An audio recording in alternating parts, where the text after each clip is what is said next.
wabarakatuh.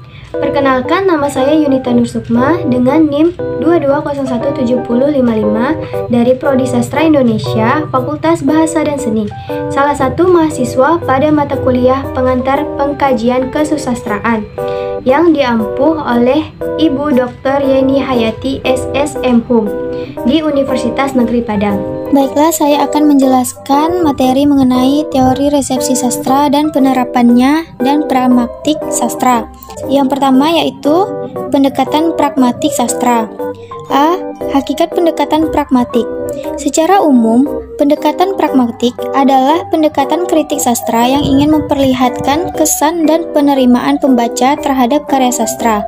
Munculnya pendekatan pragmatik bertolak dari teori resepsi sastra dalam khasanah pemahaman karya sastra yang merupakan reaksi terhadap kelemahan-kelemahan yang terdapat pada pendekatan struktural. Sebab pendekatan struktural ternyata tidak mampu berbuat banyak dalam upaya membantu seseorang dalam menangkap dan memberi makna karya sastra. Pendekatan pragmatik merupakan pendekatan yang memandang karya sastra sebagai sarana untuk menyampaikan tujuan tertentu kepada pembaca, seperti tujuan pendidikan, moral agama, atau tujuan yang lainnya. Pendekatan pragmatik mengkaji karya sastra berdasarkan fungsinya untuk memberikan tujuan-tujuan tertentu bagi pembacanya. Semakin banyak nilai-nilai ajaran-ajaran yang diberikan kepada pembaca, maka semakin baik karya sastra tersebut. B. Pengertian pendekatan pragmatik menurut para ahli. Menurut para ahli, mendefinisikan pendekatan pragmatik adalah sebagai berikut. 1. Menurut TU 1994, teori pendekatan pragmatik adalah salah satu bagian ilmu sastra yang merupakan pragmatik kajian sastra yang menitik beratkan dimensi pembaca sebagai penangkap dan pemberi makna terhadap karya sastra. 2. Relix Vedica, Polandia. Pendekatan pragmatik merupakan pendekatan yang tak ubahnya artefak atau benda mati.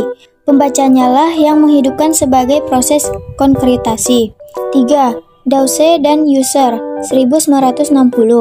Pendekatan pragmatik merupakan intervensi pembaca terhadap karya sastra, ditentukan oleh apa yang disebut horizon penerimaan, yang mempengaruhi kesan tanggapan dan penerimaan karya sastra.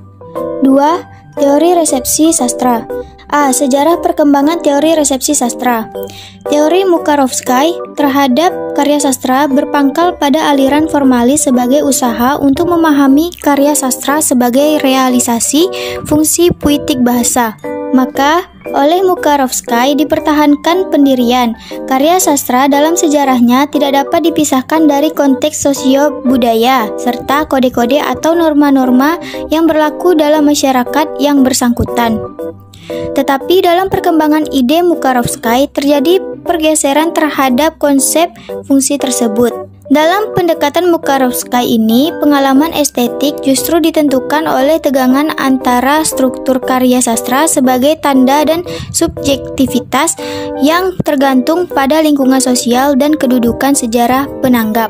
Demikianlah Mukarovsky meletakkan dasar untuk estetik sastra dalam model semiotik di mana ada hubungan dinamik dan tegangan yang terus-menerus antara keempat faktor, yaitu 1. Pencipta, 2. Karya, 3. Pembaca, serta kenyataan. B. Konsep dasar sastra.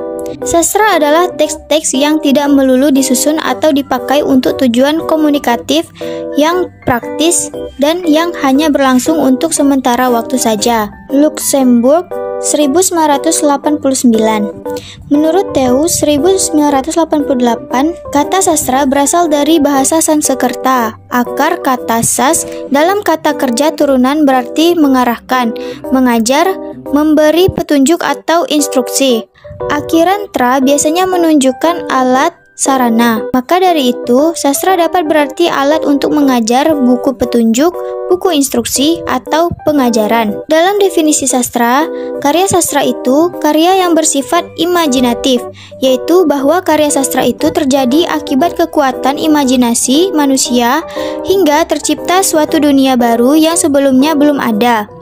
Menurut Paradopo 1994, Karya sastra adalah karya seni, yaitu suatu karya yang menghendaki kreativitas.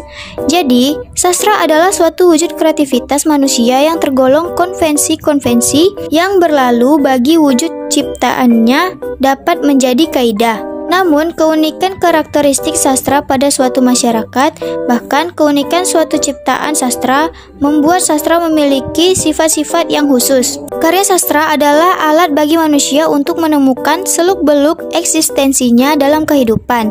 Sebuah karya sastra memberi kemungkinan yang terbaik bagi manusia sebagai homo signifikan, pemberi makna. Sebab itu, sastra selalu berhubungan dengan mengajar, memberi hikmah, dan menggerakkan. Theo 1988. C. Pengertian resepsi sastra. Luxembourg DKK 1984 membedakan antara resepsi dengan penafsiran. Ciri-ciri penerimaan adalah reaksi, baik langsung maupun tidak langsung. Penafsiran bersifat lebih teoritis dan sistematis. Oleh karena itu, termasuk bidang kritik sastra.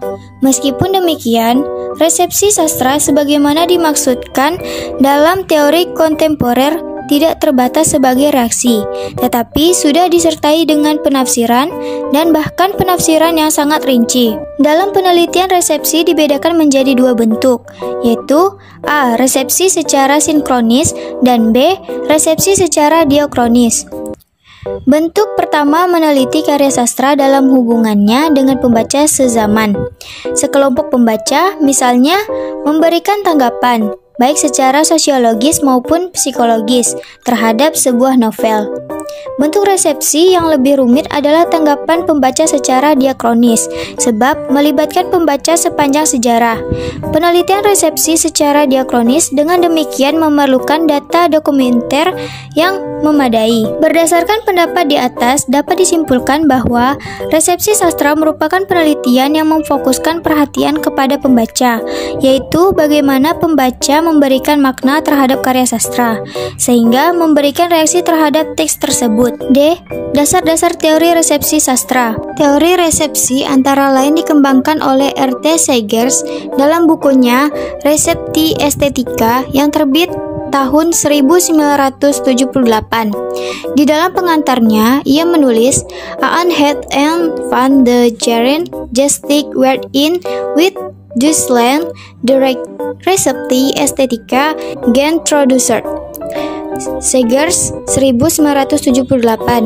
Ini berarti bahwa resepsi estetika telah diperkenalkan di Jerman Barat pada akhir tahun 60-an. Ia menunjukkan artikel Roman Jacobson, Linguistis and Poetis tahun 1960 yang berisi sebuah model komunikasi. Buku Resepti Estetika diawali dengan dasar-dasar resepsi estetika yang diletakkan oleh Hans Robert Jals dan Wolfgang Isser. Ada 3 dasar faktor cakrawala harapan yang dibangun pembaca, yaitu 1. Norma-norma genre terkenal teks yang diresepsi. 2. Relasi implisit dengan teks yang telah dikenal dari periode sejarah sastra yang sama. 3. Kontradiksi fiksi dengan kenyataan. Ada 3 macam pembaca, yaitu 1. Pembaca sesungguhnya, 2. Pembaca implisit, 3. Pembaca eksplisit. Jaws 1970. Kajian pendekatan pragmatik dan teori resepsi sastra dalam mengkaji karya sastra. A. Pendekatan pragmatik. Pendekatan pragmatik adalah pendekatan yang memandang karya sastra sebagai sarana untuk menyampaikan tujuan tertentu kepada pembaca. Dalam hal ini, tujuan tersebut dapat berupa tujuan politik, pendidikan, moral, agama, maupun tujuan yang lain. Dalam praktiknya, pendekatan ini cenderung menilai karya sastra menurut keberhasilannya dengan mencapai tujuan tertentu bagi pembacanya. Pradopo 1994. Dalam praktiknya, pendekatan ini mengkaji dan memahami karya sastra berdasarkan fungsinya untuk memberikan pendidikan atau ajaran moral, agama, maupun fungsi sosial lainnya. Semakin banyak nilai-nilai tersebut terkandung dalam karya sastra, maka semakin tinggi nilai karya sastra tersebut bagi pembacanya. B. Pendekatan resepsi sastra. Resepsi berarti tanggapan. Dari pengertian tersebut dapat kita pahami, makna resepsi sastra adalah tanggapan dari pembaca terhadap sebuah karya sastra.